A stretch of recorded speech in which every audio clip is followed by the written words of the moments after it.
Alright, here's the third video about America entering the World War II. This is really focused on Japan now, okay?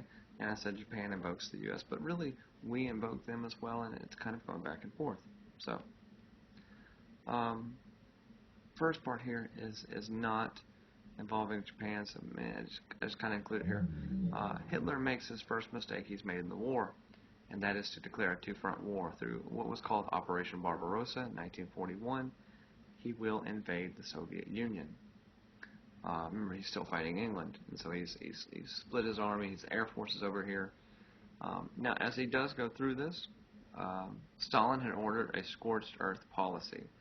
Basically, guys, you're going to burn the cities, destroy the crops, blow up dams, anything so the Nazis can't use them. And Hitler makes the same mistake that Napoleon Bonaparte did, and that was trying to invade in winter.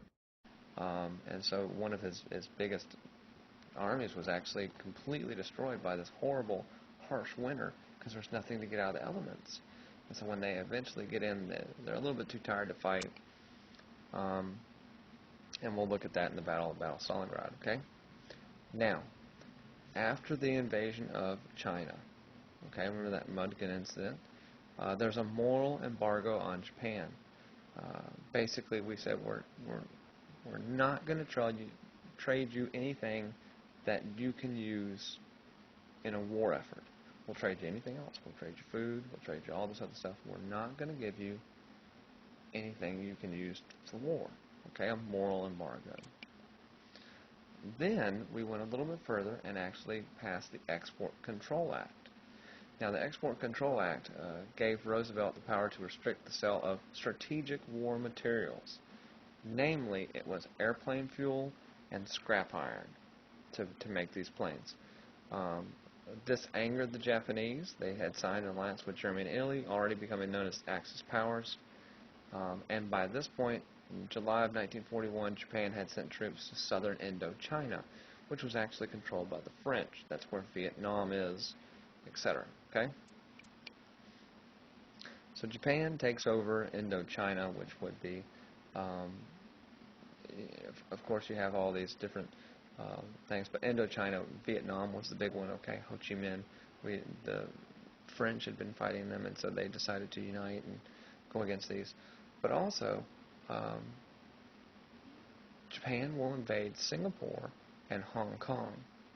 Okay, so this actually angered us very much because Singapore and Hong Kong were controlled by the English. And remember, in 1941, we're really involved with the English, right? And so we basically denounced this whole thing.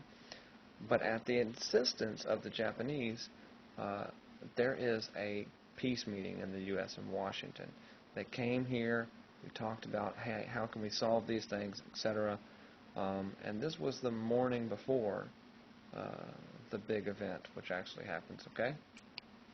And on December 7th, 1941, that was the event. The Japanese, in a surprise and sneak attack, will bomb the naval base of Pearl Harbor in Hawaii.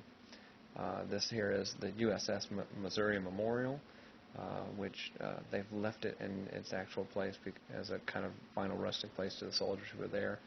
There was a massive amount of damage done, a lot of people killed, and this actually angers the United States very much because we feel this is on our home territory.